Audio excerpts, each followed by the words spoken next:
Hello, welcome to Phantasmic Pixels, a retro gaming-themed podcast featuring Sigma X and Crying Freeman. Join us as we reminisce on the more finer delicacies of an age long forgotten. Allow me to show you to your seats and enjoy the show. Hello, everybody. On the floor. You're on the floor already. Yeah. This is the second episode. I can't believe we made it this far. Number 2. This is actually crazy. I got a little, I'll make it real quick. I just got a little bit of feedback for the first episode. It sounded awful. Yeah. Well, I expected it was gonna sound like shit, so it's totally fine. What but the fuck's wrong with you? I know. I suck. But, so I made some slight adjustments. I got a new microphone. Sounds fucking great. Yeah. We can, unfortunately, our initial plan was to use 2 microphones, and I don't discount the fact we could eventually do that, but we have to get the user interface thingy-majig, the microphone We're running interface. on a budget, fam. Yeah, we're poor as fuck. And this is COVID year. No one has a job. Exactly. So... My job is unemployment. Well, not really, but... collect unemployment checks. Nah, I'm working. But yeah, so...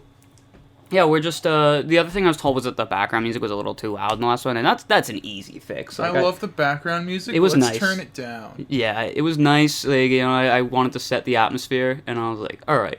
So, if you have any feedback, you know, let us know. I think we can take criticism. It's totally fine. Fuck you guys. I don't like criticism. Yeah. Alright, so, what have you been up to lately, Matt? Realizing that Sonic Team doesn't know what criticism is. Why do you say that? But... because I don't know how to make good games anymore. But, what do you call it? I've been playing some stuff. So, this is some really quirky, dumb stuff. So, AtGames, everyone knows them as shit games. I played their Master System Genesis handheld with 30 built-in games. Those are always garbage. I know. I got it for Christmas last year, and I just opened it up for the first time because I'm a really nice person. It's pretty bad. But, like, at least there's a good game selection. You know, it's funny, you know, you just said something that made me think of something. Yeah. You mentioned how you got it for Christmas. It seems like a lot of people, because those were always in, like stores you'd never expect to see them in. Like, fucking, like, a CVS or something. You would see one of those Genesis 50 games thing, and I'm sure a lot of parents were just like, oh, my 5-year-old Timmy would really like that to play what his dad used to play when he was little. And that's the thing, like, my family knows I love games, so, like, yeah, easy gift. Very easy gift for me. So I feel bad, like... I mean, I should stress, this isn't the very first time I've used it, but this is the first time in a while I've used it. Mom, I'm not sure how to explain this to you, but the emulation on this is shit. She'll be like, I don't know what that means. That would be the worst thing ever. I don't know how, like, you have to explain all that. Mom, AtGames doesn't know how to emulate fucking sound right. Sega fucking sucks, Mom. Yeah, but it's got some really good shit on there. It actually has Tails Adventure. And I was like, why the fuck would anyone want to play Tails Adventure on a AtGames handheld? That's a pretty big, long game. It's a Sonic Metroidvania. Yeah, I'm like, why? It's a great game, but why is it on there? I've heard it's a decent game. I think it's super fun. Like, I really like Metroidvanias, so, like, I guess it, like, works for me, but, like, I really love that game. It's charming. It's got really good gameplay. It also has Sonic Chaos on it, which is a very good... Wait, it has Game Gear? Is it the Master System version or the Game Gear version?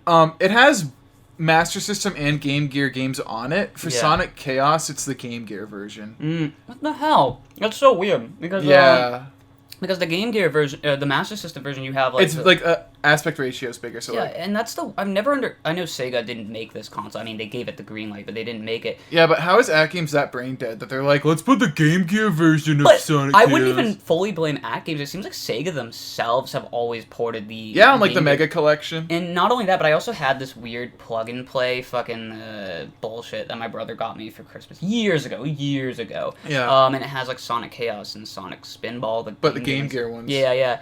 And it's like, why? No, it makes no sense. I mean, Triple Trouble, I mean, that was only on Game Gear up until fan-made stuff, so, like... Yeah, no, like, it's... But I really like Triple Trouble. I really like that game. I've never played Triple Trouble I have it on the so Gems. Good. I've had it on... That was exclusive to Game Gear, wasn't it? Yeah. I have it on the Gems collection. I've heard good things, but I still haven't played it. In recent years, there has been a Master System port made for it, so I'd recommend you get that ROM. That's pretty sick. Yeah. I would definitely. I mean, I want to get a Master System with a flash card because I'm super religious about playing authentic. So. Yeah. But here's the other thing. Like, it has Alex Kidd and Miracle World on it, which is pretty awesome. But that's not the. That's like the Master System one, right? Yeah. Okay. I think there was only one Alex Kidd on Game Gear, and I think it was a Lost Stars. I'm probably wrong about that, but that game is on there as well. But Miracle World on a handheld isn't bad. I mean, like, it's a good pick up and play game, even though it's hard as fuck. I never had an issue with the Alex Kidd game. I mean, I haven't played them yet, so except I played a little bit of that Genesis one, and I just saw the Genesis one is so fucking awful. Why are all the bosses rock, paper, scissors? Like, why is this like an RNG determined boss? That's the only thing I don't like about Alex Kidd, but it also is charming, so I kind of like that it's there. It's like a weird thing. But, it also has Alex Kidd in Shinobi World, which is amazing. That game is super good. The crossover game, right? Yeah. Does that have rock, paper, scissors in it? No, it's actually just pure action platforming. Okay. It's actually super fun. Probably because it's based off Shinobi. Yeah, that's cool. Exactly. Like, that's weird they did all these Alex Kidd crossover games. Like, yeah, right? Alex Kidd in, like, Streets of Rage. I mean, that never happened. That would be kind of sick. High Tech World. And then the BMX one. You can tell they were copying Mario so hard, because that's what Mario was like early on. Mario was like, here's our character to put in all of these blank games. And then this topic has been brought up with, like, Mario. It's just like, people are like, oh, Dr. Mario and all these other things. And Wrecking Crew and shit. People are like, oh, it's all the same character, but it's like, I don't think it is. I think it's like, like these actors in films, they play so many that's how Miyamoto kind of described it, if I remember correctly. It was like, Mario isn't a character with deep lore or anything. Mario is just a character they put in because he's part of their cast, kind of thing. And Mario 3 with the stage curtain thing kind of like amplifies that more. Yeah, or like Mario 2 where everything's a dream. Or everything's dream, yeah. Like maybe he's like, oh, I have to go play this show tomorrow, so I'm going to dream about it. He's one of those theater kids that like. Oh my god. But yeah, so that's cool that you've been playing that. I haven't been really up to too much lately since the last episode. I've really just been watching some fucking JoJo's Bizarre Adventure, and I've been getting into that fucking. Yeah. I kind of wanted to. You're such a weeb. I wanted to save this all for like an anime themed episode, so I won't get into it too much. I cannot wait until we record that shit. But yeah, I've just been playing a lot of I'm like pretty much 4 episodes away from finishing Stardust Crusaders, and I know like everyone at this point has watched JoJo, but like I always like put off my friends' recommendations because I'm like, it seems fucking stupid. But like I'm watching it now, and I'm like, actually, I felt that way about JoJo for so long, and I don't feel that way anymore, but I still haven't watched far into it. Yeah, I'm almost done with Stardust Crusaders, and I decided I was gonna play Heritage for the Future, which is a 2D arcade fighter by Capcom. I never heard of that. Even though we were playing it a lot. But it's a really fucking solid fighter. It's like a really... It's on the Street Fighter 3 engine. And it's like a really light version of Street Fighter. You've got your low, middle, heavy actions. And you just got one button to call out your stand. Mm-hmm. And it's really cool. Like, I think they did a great job. No, guys, listen to me. Street Fighter doesn't compute, but JoJo will. And like, I'm a huge Street Fighter fan, and you aren't. You hate Street Fighter. I can't play it. And you enjoy JoJo. We actually JoJo's like good. We were having a great time with JoJo. Yeah. It does such. It blows my mind how well they did. Because you guys gotta keep in mind, this game came out way before the. This game came out way before the anime that's so popular. They only had the OVAs of Starcrust Crusaders. Stardust Crusaders. They only had the OVA to go off of at that point. And the manga, obviously. But yeah, so, it was really, like, Capcom brought this game to the US, a fucking JoJo game. JoJo was not popular in the US. No, I don't even think it was published at that point in manga form. But the fact that it came here blew my mind. Like, no, that is really bizarre. And adventure. Blech. It is a solid... it's a solid 2D fighter. Like, the animations look great, just like the engine it's based off of. I like the sprites, like... Street Fighter Alpha and everything, like, the sprite work is so good in those. Like, I can't even see that it's, like, pixel art, if that makes sense. It looks like vector art. I think this one as stupid as that sounds. I think... No, definitely. But, like, then the JoJo game, it looks kind of like... The sprites are kind of GBA looking. Like, a little bit. They're great. They're great looking. I'm not saying they're low quality or anything, you but, should like... see the PS1 version. Oh, no, but, like... I like that they are like somewhat pixelated because the backgrounds are not very like the backgrounds are so detailed and have such good shading that they don't look very like it looks like SNK made these backgrounds. Oh yeah, no, it's a really pretty looking game, and like what really blows my mind is how well they did at adapting the parts of the manga. Like they really like we didn't play the PS1 version because I don't have that one, but they actually like adapted some really stupid parts of the show into the game, like that don't even need to be there. Like there's like this girl and character. Oh, you're about to say there's like this orangutan who like smokes, and he has a stand that is the whole ship, and he is in the game and like a shoot 'em up segment.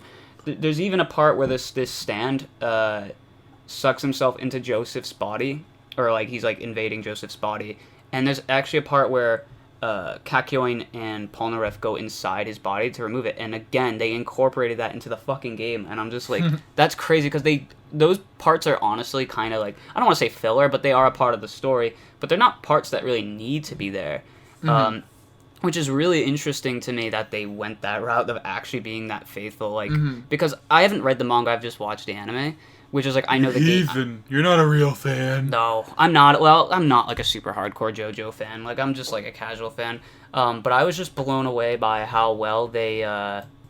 They did such a good job at incorporating the parts of the show into the game, even though the game came out way before. Vampire Hunter D is a better anime game. A Resident Evil clone. We'll get into that some other day. Yeah. Oh boy, my feelings on that game. Last super quick thing I'll say on JoJo before we move to the main topic. The choice of the roster choice is very, very strange. They incorporated most of the Egypt stand users, and some I get, some I don't. There's this character named Rose, and she like turns herself into metal and shit. Like she turns herself into a coffee cup and starts attacking the gang. Cuphead. Yeah, exactly. And she like you never really see her. You see her stand, but you never really see her. She's just dead on the beach. I guess Capcom decided, hey, let's actually give her a whole character with a whole moveset. And it's just like, it's kind of weird that they chose her.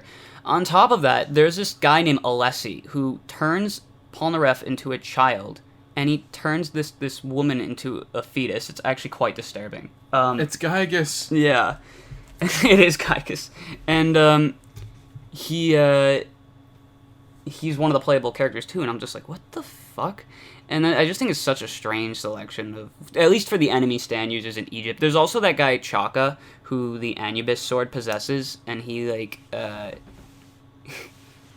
he is Chaka only appears for like 2 seconds because he's just an average guy possessed by the sword, and then like he appears in the game as a playable fighter, which I think that's just such a fucking weird choice, but that's what they wanted and that's what they did. So it's a solid fighter, and it's Capcom. Their shit don't stink. No.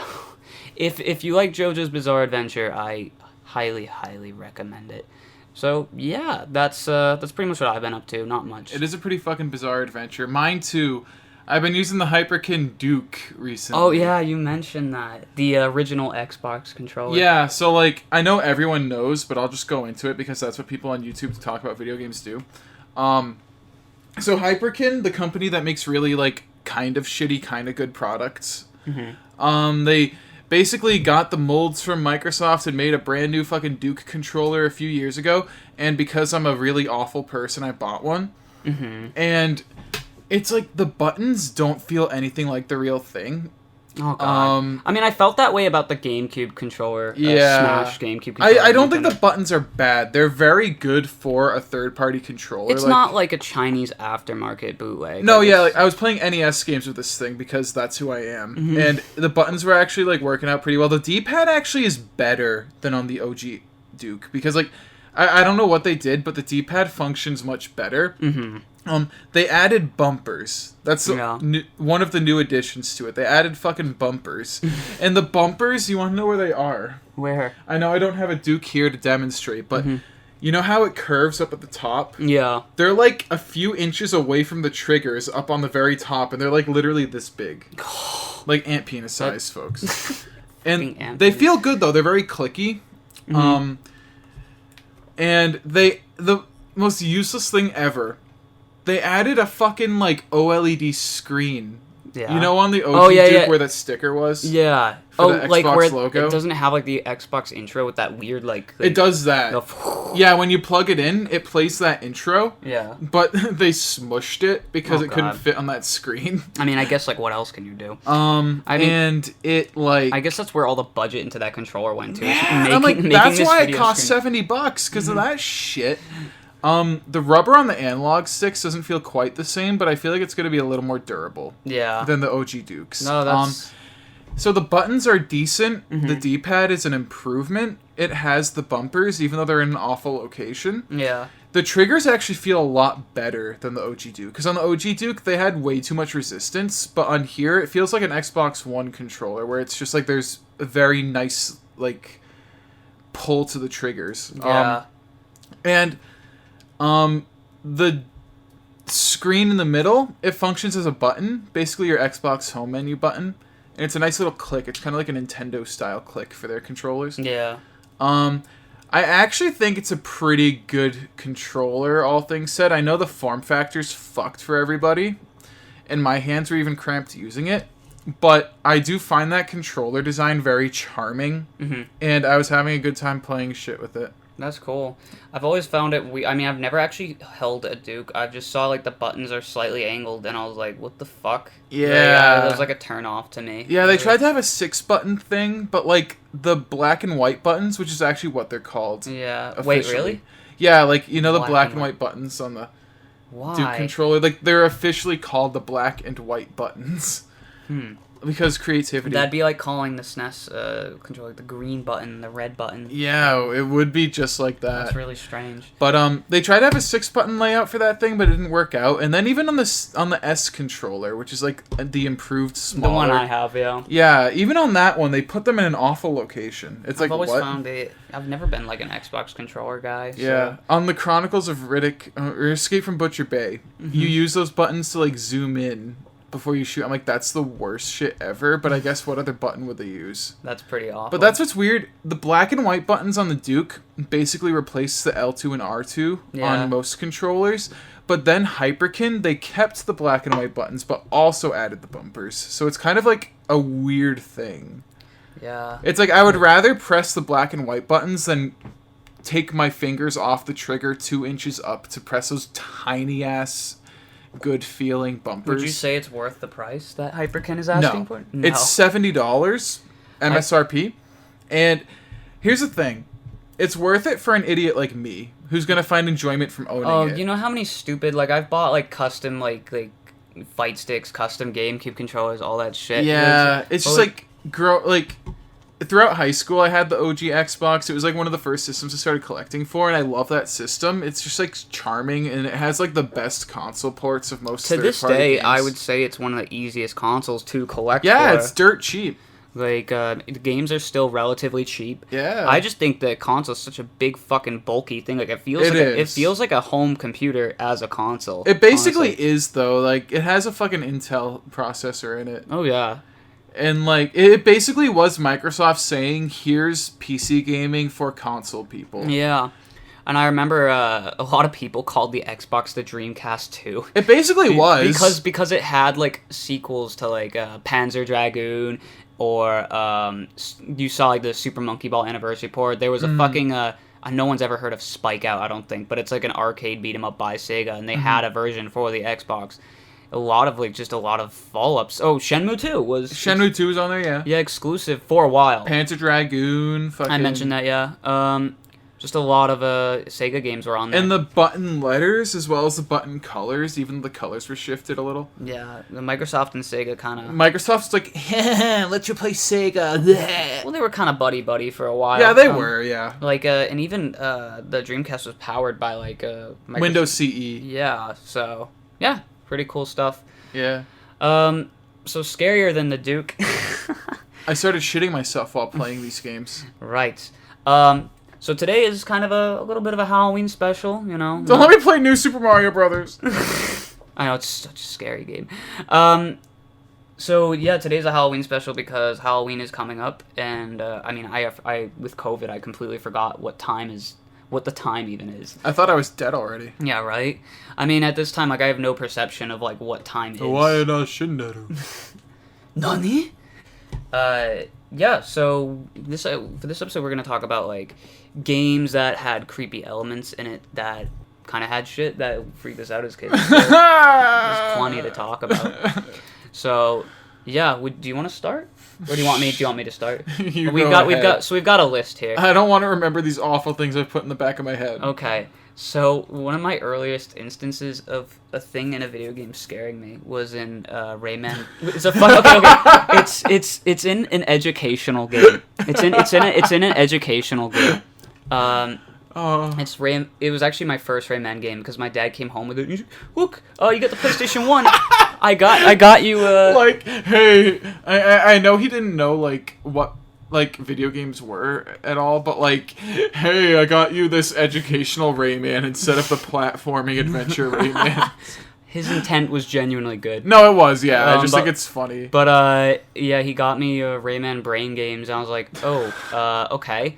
And like, picture Rayman 1, because it is Rayman, like, it plays exactly like Rayman 1. You've got jumping, you've got the fist, you've got all that shit. There's still platforming, and there's still, like, I think some combat in it, too. Mm-hmm. But what was so bizarre about the game was that it... Rayman fisting Glowbox. Yeah. God, I don't want to picture that. Glowbox! But, in, Rayman Brain Games, you've basically got, like... It's basically like an action platformer. And what's funny is most of my deaths in the game weren't because I couldn't answer 5 times 5. It was because you are usually given, like, you're like, okay, what's 5 times 5? And you've got, like, the answers right in front of you. And you're like, okay, I have to answer this. And you start, like, moving around this platform. Like, this platform you'll be, like, in a cloud that's, like, circling around these 3... routes that have different answers in them. It's so easy to accidentally fall down the wrong answer or like trip dear. And be like 20, it's 26. It'll be like, then you'll fucking get it wrong, and that could happen a lot. Most of my deaths in the game were because of that, not because I couldn't get the answer. It's like any game with ice physics. Yeah, there is a lot of that in that game. And one thing that fucking terrified me as a kid, and it like kind of still does freak me out a little, when you get the answer wrong by accident, instead of being like, oh, well, you fucked up, that's okay, we'll just send you back and you can try it again. Rather, it's, so you know those blue spikes that you usually have to avoid that have, like, the eyeballs on them? Yeah. So if you get an answer wrong, there's, like, a blood red version of them that spawn in. They don't even, like, appear, they just, like, they just spawn in out of nowhere. And they kill you, and you get the loudest screech. You know that sound Rayman makes when he dies? Like, he's like well, that's when he gets hit. It's when you, like, lose all your lives. He's like, man, that one. Oh, yeah. Yeah, like, it's that one. And, it genuinely freaked me the fuck out. Like, it was so abrupt and so sudden. Well, especially because, like, those are enemies you're familiar with, but then they give you a specialized version that makes Rayman fucking, like, die. Yeah. So, like, that's just, like, an odd, like, mysterious, creepy thing to put on the educational game. It really freaked me out as a kid, and I was just like, what the fuck? Like, I was so discouraged from playing that game because of that. And some of those levels are long, too. Like, there's, like, barely any checkpoints, so it's, like, starting over in a level in that game was really shit. It's like, I think it's all credit where credit's due. I think for a learning game, it's a cool concept, but yeah, I did not like that shit at all. Mm-hmm. So that's what I have to say about Rayman Brain Games. Just want to move to the next one. Castlevania 4. So when I was a kid, this is like the only game that engaged me on like a heavy emotional level, because I was like, this is so like fucking deep and scary and dark and shit, and like. So, me and my imagination back then, I would, like, try to picture the game if it was, like, in real life. You know what I mean? Just, like, the actions being performed in real life kind of thing. Like, that's what kids do when they play games, you know? They try to, like, relate it to their life. And, that's what I did. And there was one, like, I would always imagine, like, the pain that Simon Belmont would face in this game.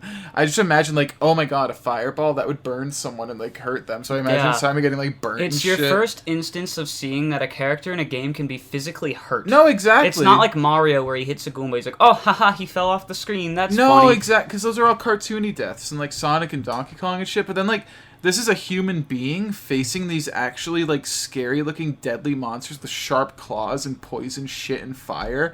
And, like, it's a guy, and when you lose all your health, he just lays on the ground like a dead corpse. And I, like, never saw anything like that back then. So, like, it fucked with me. And then there was the first time I saw boobs with Medusa. Even though there were no nipples, but... So, like, there was this one night where I woke up and screamed and cried because I had a nightmare of Simon getting, like, scratched and torn apart and dying from these, like, you know the gargoyle enemies? Yeah. Like, on stage 2 when you hit them, they go, and they just fall. Yeah. I pictured him being hurt by those and, like, getting killed by those and shit. Yeah. And, like, I had images of Dracula just, like, fucking, like, having blood all over his face because, like, he's a vampire. And, like, this was before I ever beat the game, so I didn't know what Dracula looked like. It was all a mystery to you. Yeah, so, like, I just imagined all this shit, and I had a nightmare. And my dad came in, he comforted me and shit, and I was like, can we throw the game away? Like, I actually was like, can we put the game in the garbage? The game is, it's cursed. It's cursed. Yeah, I was like, can we put the game in the garbage in the morning? Like, I actually wanted my father to throw away this game. It's funny to think, like, we think our cartridges are cursed or something. Yeah. Or, like, they're cursed. Like, what is this, like a creepypasta? Basically. And, like, he didn't throw it away. But then the next morning, I started playing it again. I felt like I had grown and became more mature. I can conquer Dracula. That's exactly what happened. That's character development right there. Yeah, I'm like a fucking, like, anime protagonist in a slice of life story. But, oh, God. I kept playing the game more and more, and then eventually I beat it, and, like, yeah. Like, that was just so funny, because, like, it scared the shit out of me back then. Yeah. That's really interesting. I feel kind of, like, grateful I never played the Castlevania games as a kid, because knowing how I was as a kid, that definitely would have freaked the shit out of me. Yeah, like, that's the thing, though. Like, I feel like games didn't scare me after that. Yeah. Well, that's kind of like you're conquering, like... I mean, I wouldn't call Castlevania too much of a horror game, but it's kind of like you are conquering... Yeah, like the genre isn't horror, but the theme is horror. Yeah. Like, horror fantasy. Yeah, no, I get that. Definitely. So then, what's my earliest instance of being scared of something in a game, aside from the fucking blood red spikes and Rayman brain games, was, so I had this weird, fear of the unknown, fear of the deep sea, and one of the earliest instances, like, there's two things, I have two examples I'm gonna mention. Game developers have always had interesting ways of restricting the player from out of bounds, and restricting them from going places that they shouldn't. And Jak and Daxter did that in a very interesting way. So Jak and Daxter, which is a legitimately amazing platformer, it's one of my favorites. My favorite game ever is The Lost Frontier. That's the best one, right? Yeah. But yeah, the first Jak and Daxter is a really colorful game. It performs well. It's a great open world kind of platformer. And one really cool aspect of the game is that when you go to an island, you can see the other islands in the distance, which I thought was really cool. Like Mario Sunshine. Yeah, no, that's exactly like that. You can see them in the distance. I was like, whoa, that's really cool. Like, I can swim there and go there. So my curiosity was piqued, as anyone's would be, and I started swimming there, and I started hearing this thumping, and I'm just like, what the fuck is that? And as I continued swimming, I've never watched Jaws or anything like that at the time of this, because if I could do horror movies. And as I was swimming, the thumping got faster and faster, and this ginormous... Kind of like Jurassic Park. Yeah. And then there was this ginormous fucking shark that is like 20 times bigger than the player model, like jumps up and eats. It's really quick too. It's not like that would probably scare me now. Oh, it's scared. Have I shown you it? No, this is all news. It was. I can show you gameplay later, but like like whenever you tried to go out of bounds or go somewhere you weren't supposed to be, that's what the game threw at you. It was like, what the hell? They even brought that back for Jak 3. There was like a giant squid that grabs you. No shit. But even later in the game, for like even just without the out of the bounds shit, if you try to like swim there's this one level with these little water rafts, and if you fall in the water for 1 second, those motherfuckers come and lurk, just fucking snatch you up. Like Blofeld's piranhas. Yeah, it's genuinely fucking terrifying, and it definitely threw me off as a kid and made me very scared of the ocean. It's like hardcore Wind Waker. Yeah, well, actually, it's funny you bring up Wind Waker, because that was literally the next game I was about to bring up. Oh, yeah. The squid from Wind Waker. Let me visualize a scenario for you. I know nothing of this game. I just know what I'm playing right there on the screen. So I'm in my basement. I was like middle school, I think. I got my Wii, and I got a pre-owned copy of Wind Waker because I was catching up on the Zelda games. And I played Wind Waker, and Wind Waker is fucking awesome. It's such a good game. And I was sailing the deep sea, and it started getting stormy, both in real life and in the game. So the atmosphere was set. I think I had hot chocolate with me or something. It was in that damp little That's base. so cozy. Do you know that meme picture with the Satori Wada worship basement, Holy Shrine? Yeah. And it's like really damp. That's how my basement looked. I'll put up a picture on screen in the video version of this. But it looked like that, and I was just looking at my TV, and I was playing, and then I can just fucking hear, or I didn't hear, but I noticed the seagulls were flying around me. It was kind of like a warning.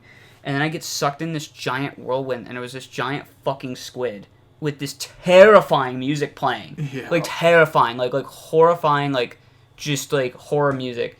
And Link is slowly getting sucked into the whirlpool. And now you need the boomerang to kill the squid, and he's very easy to kill.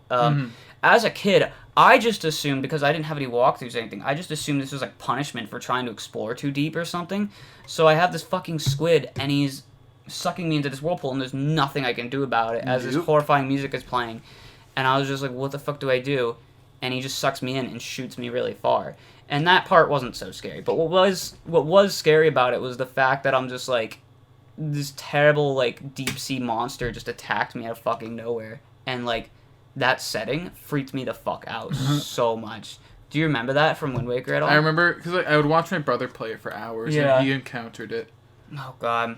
Yeah, I was like, whoa. It definitely freaked me out so much as a kid, and it didn't help. I was already so scared of the deep sea because of Jak and Daxter.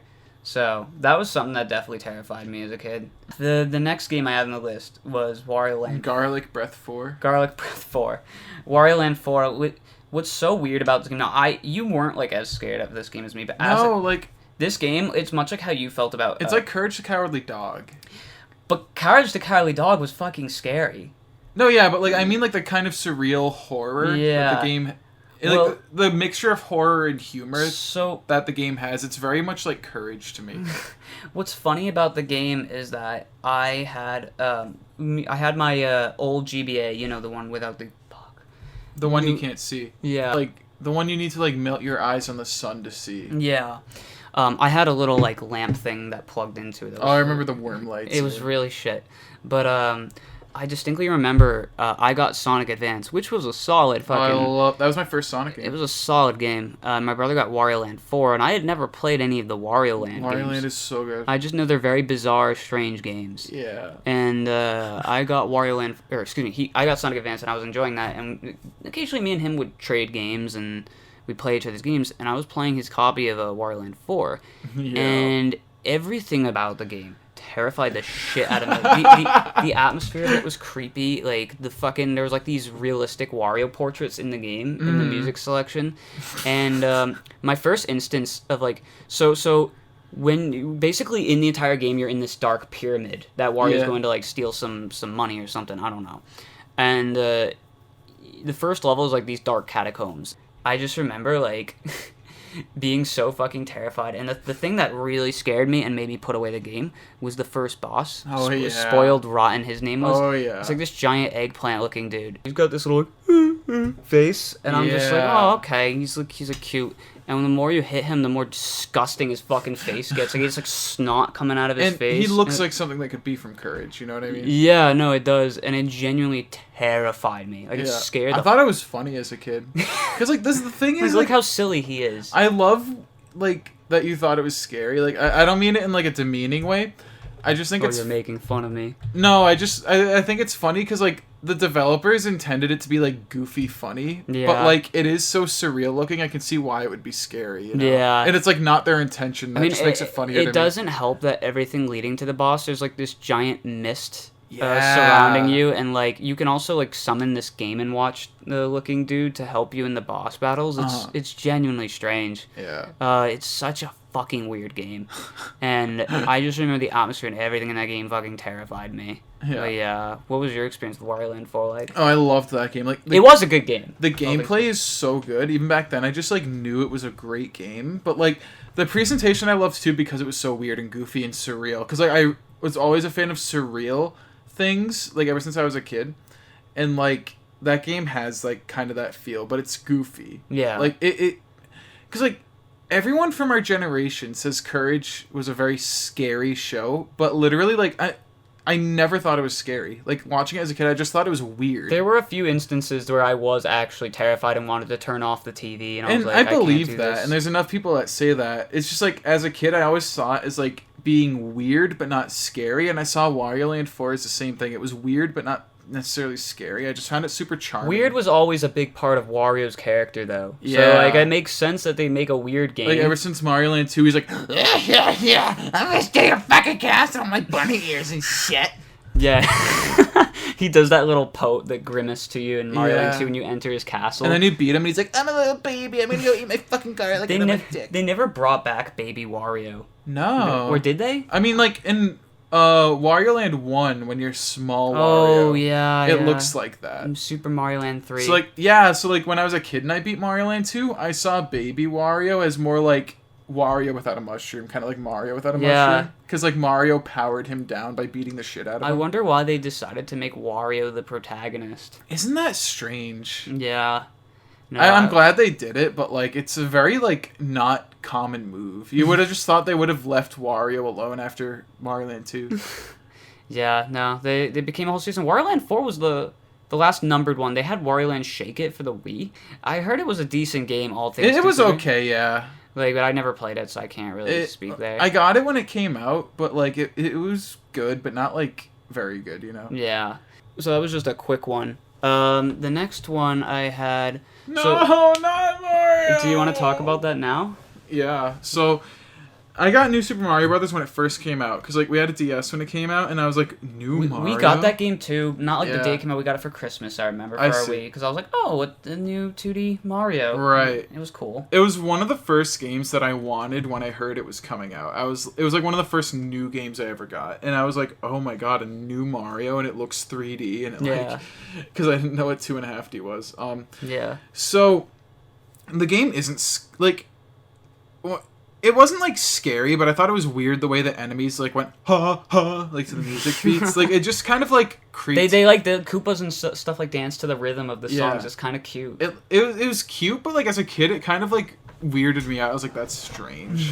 But then the thing that actually like made me unsettled and feel creeped out was when you fucking murder Bowser. Like he actually dies. You fucking boil You his see his butt in skeleton. the fucking lava, and then his fucking skin and organs melt away, and he's a fucking skeleton. I'm like, this is a fucking Mario game. Are you gonna scare the shit out of children like that? It is pretty terrifying when they What do the stuff like that in fuck? kids. Well, it's pretty terrifying when they do stuff like that in kids games when you never Yeah. expect it. They do Especially that a lot. Mario, because like they never established it as anything like that Yeah. before. And like then you fight his skeleton later, and as a kid I was like, that's cool, but I was still like, oh. They made him like a playable racer in a lot of the games too, and like an Yeah. alternate skin for a lot of They games. want you to remember dead Bowser. So long, did Bowser? You brought up New Super Mario Brothers, which was like, you know, a kid's game. That also reminded me of Zelda Ocarina of Time. And Ocarina of Time With the had zombies Ocarina screaming. of Time had a lot of creepy fucking shit in it. It really is a dark game when you think about it. Like the when you go forward in time after you have gained all the elementals or whatever, and Link becomes an adult, and Ganondorf had taken control over Hyrule. The world is like this the castle town is like this post-apocalyptic dead place, and you have the undeads, which you do see them much earlier in the game too with young, like, but they look at you and they just scream at you with that mute face, and it's fucking terrifying. It almost gives you the idea of like, why couldn't anyone save me back then? They paralyze you when you Yep. look at them, and then they just Try fucking to eat you. they jump on you and fucking start like grapple, like fucking grappling onto you, and Yeah. you're like, you can't move, and that would like genuinely scared the fuck out of me. But what's scary, and there's a lot of scary shit in Ocarina of Time. The Yeah. fucking Shadow Temple with those weird white monsters that have the hand that comes out of the ground. I don't know if you know what I'm talking about. They, Oh like, yeah, I like- know exactly what you're talking about. Yeah, but you want to know what's strange? None of those scared me quite as much as the fucking Wall Masters. Yep. The Wall Masters are like a long-time staple of the Zelda series. They've always been in all Zelda games. And Oh, they're- yeah. They're like these giant hands that grab you and they bring you to the back of the And they're dungeon. awful. Now, the ones in Ocarina of Time particularly scared the shit out of Because me. they move so slowly and menacingly, and they're so big and look Well, like... what's terrifying about Ocarina of Time is the way you hear them. Is that instead of like this like hand just pops up and you're like, oh, I gotta avoid that. You hear this as it slowly descends. Yeah. And it fucking it's the way it grabs you is so sudden, like immediately, and you hear that from Link really quick when he gets Yeah. grabbed. I genuinely fucking hate it. No, I remember even watching my brother play that game, it was creepy as fuck. You know? Yeah, and like the way it looks too is terrifying. Mhm. Like you do fight a version of it that isn't like on the wall, and that wasn't Yeah. like anything to me, but they look like little spiders too. So Yeah, that just like got to you more. that genuinely like fucking terrified me so much. My little brother said that like when the zombies scream, he always said it was Link screaming when I was a kid. He was It like, could- it's Link screaming maybe- because he's afraid of the zombies. Maybe it's like a mirrored version of Link's scream. It could be like a modified It could version. because the voice sounds a little similar, just like not as deep. Yeah. No, so, yeah, Ocarina of Time definitely had a lot of creepy shit. And Yeah. Zelda games in general, they loved That reminds me of Castlevania 64. My little brother was afraid of the vampires in that game because the Yeah. vampires have blood all over their chests, and he was like, Matt, if there's blood in any parts, can you tell me so I can look away? And I I was was- like, okay. I was also a little terrified of blood in just, like, any media for a long time. Just, like, Yeah. the idea, like, if I saw a knife anywhere, I would freak the fuck Blood out. in games fascinated me as a kid just because, like, I didn't think games could be that mature. Yeah. No, definitely. And then that's when when you saw fucking Bloody Simon Belmont. You're No, like, basically, yeah, but CV64 was the first game with blood that I remember playing. yeah. So the next thing that I wanted to talk about was Kirby. 'Cause everyone loves Kirby. Kirby So- games are so fun, except for when they're boring. Yeah. Like Dreamland 3. Yeah, I wasn't the biggest fan of Dreamland 3. Me and Chris played it on SNES Online, and like we were using a walkthrough majority of the time. Yeah. And I personally just wasn't a huge fan I of it. hated Dreamland 3. That was like one of the only Kirby games that actually pissed me off. I think the game visually looked Oh, quite it good. looks incredible visually. Like, they nailed the art style, but, like Like, the gameplay is so bad. And it was a late Super Nintendo game, like the N64 was already out. But what I didn't know for years was that it was a prequel to Kirby 64. Yeah, I didn't know that until, like, Chris told me. Yeah, it's, you see like the artist, I forget if... Adeline, I think her name is. Yeah, the It artist. starts with girl. an A, I know. Yeah, and you also have this little slime named Gooey, who looks like the Dragon Quest slime. There's some pretty dark shit in Kirby games, which you never expect. Yeah. And the final boss of the game, Dark Matter, it's this giant eyeball, and he starts bleeding when he dies in the game. Yeah. And it's genuinely terrifying. Oh, yeah. And then in Kirby 64... Oh boy, yeah. So, 64 was the first game I ever 100%ed. My brothers and I would always play it, but we never got all the crystals. And the ending of the game made me think one of two things. So, it made me think that either it was the opening for, like, a sequel eventually.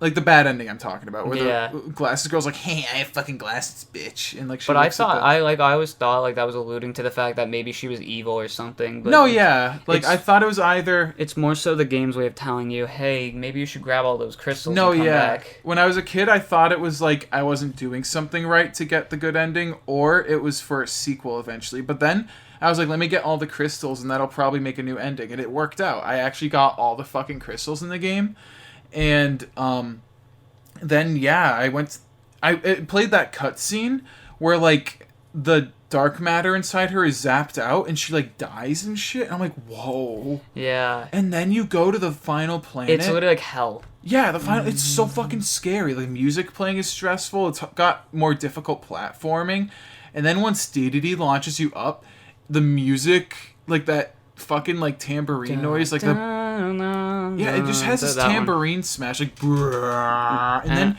you just see dark matter for the first time in this game, and I was like, that thing looks crazy. And then, like, you start shooting him. Did you, like, not see any videos prior to this? No, this was... So that must have been mind-blowing, It was too. before YouTube. Oh, wow. So, like, I had to find all this shit by myself. Oh, wow. And you didn't look up any walkthroughs or anything? Wow. And then, like, Nice. yeah, I had to fight Dark Matter. One, he looked scary as fuck. But two, when you damage him, you know how, like, his ass turns into a vine You have to hit the thorns? cactus. Yeah. Or something. But like then he that. has, like, a happy face. You know what I'm talking about? He has, like, this weird, super happy, like, Hello Kitty style happy face. Yeah.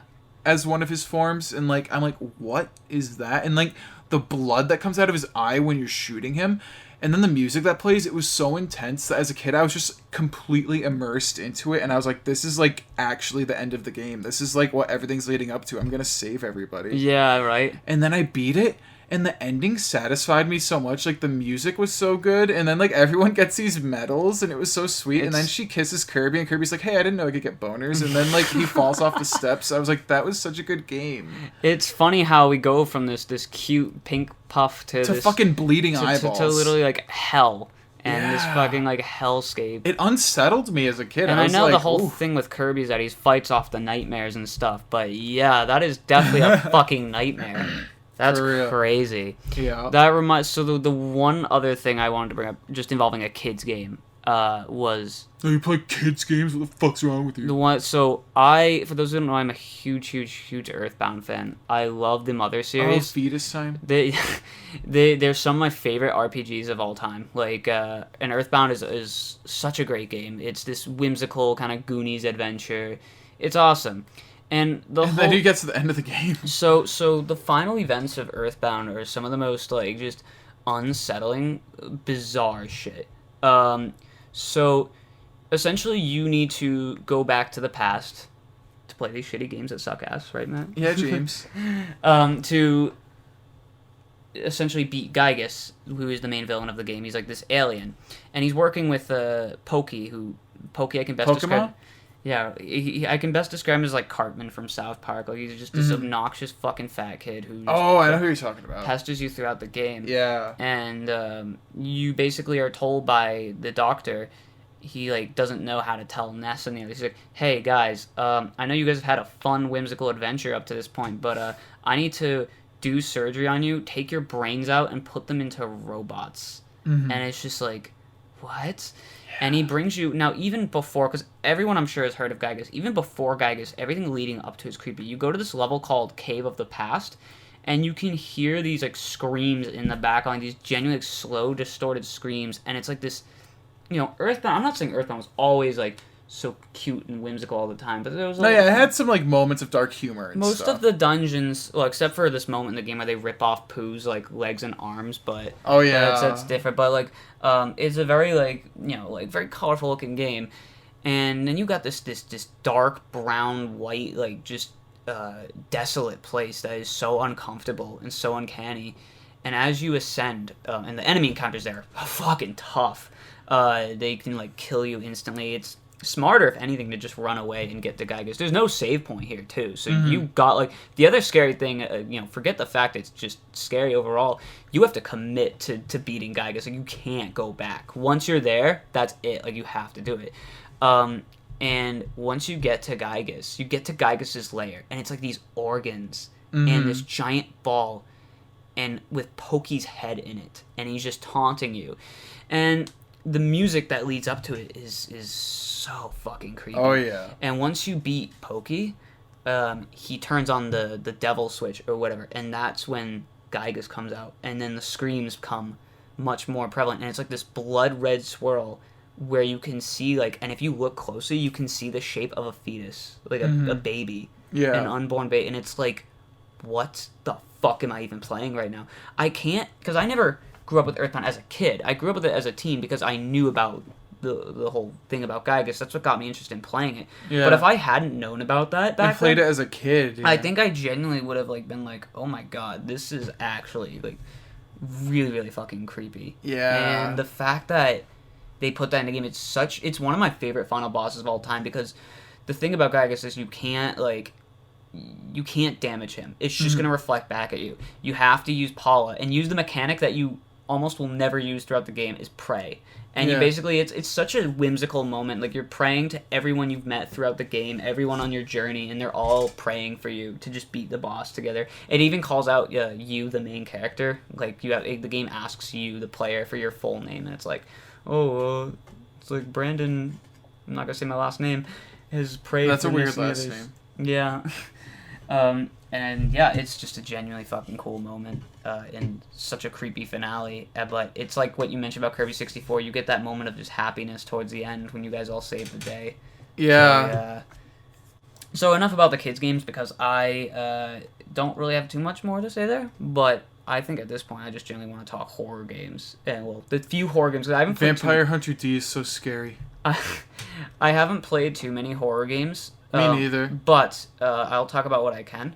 I definitely want. I've been playing a lot of Resident Evil games lately. Yeah, Biohazard's good. But the one I definitely want to talk about was because we were just playing it was Resident Evil 4. Yeah. And it's such an interesting departure from the series because they had decided we're not gonna do the fixed camera angles anymore. We're gonna make it an over-the-shoulder action game. So you're playing as Leon Kennedy, and he's like being sent to this. He's kind of an experienced cop now after RE2. Mm-hmm. And he's like forced into the situation where like he has to protect the daughter and shit. Yeah.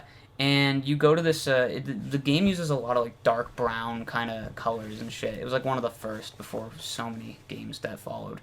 And you have these chainsaw mans that chase after you, and fucking, because of the over-the-shoulder camera, he literally can pop up behind you and fucking saw your head off. No, yeah, it's, like, the way that they keep... Because, like, RE1 through, like... Well, all the fixed camera ones, like... They kept the game scary by, like, making the controls shitty and shit. Like, that like wasn't... on purpose. Yeah, like, I guess it wouldn't necessarily be completely intentional. They were still figuring out how to do 3D games, but it did add to the scariness. So here, keeping your field of view solo adds to that horror. Yeah. No, and it genuinely, like, I do think there are a lot of really fucking creepy moments in that game because of that new over-the-shoulder camera, honestly. Yeah, and, like, I like how the game goes over, like, batshit insane at moments, like, flips out windows and, like, karate kicks. No, like, it's such a fun game, too. Because, like, I even have a scary memory with this game, too, where, like, we went to a flea market, my brothers and one of my brother's friends, and they got Resident Evil 2 for PS2.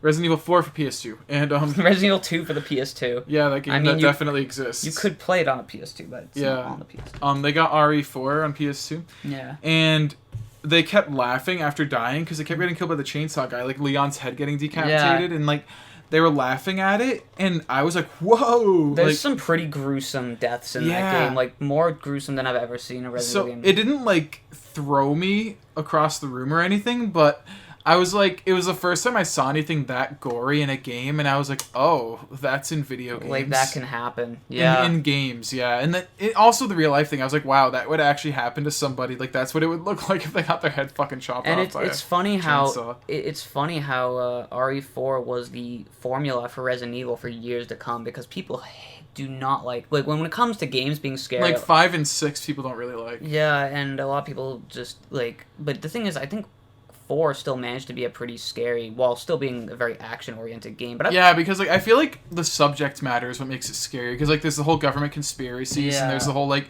the villagers being fucking like zombies. I've always felt Resident Evil was like always kind of actiony at the end, and always like not super scary. Yeah, it's always, and then like, you go to the movies, and they kind of replicate that, you know. Being scary by... Are you talking about the live-action ones? Yeah. There's also some CG ones, but I haven't seen them yet. I played the iOS game based on the first CG movie.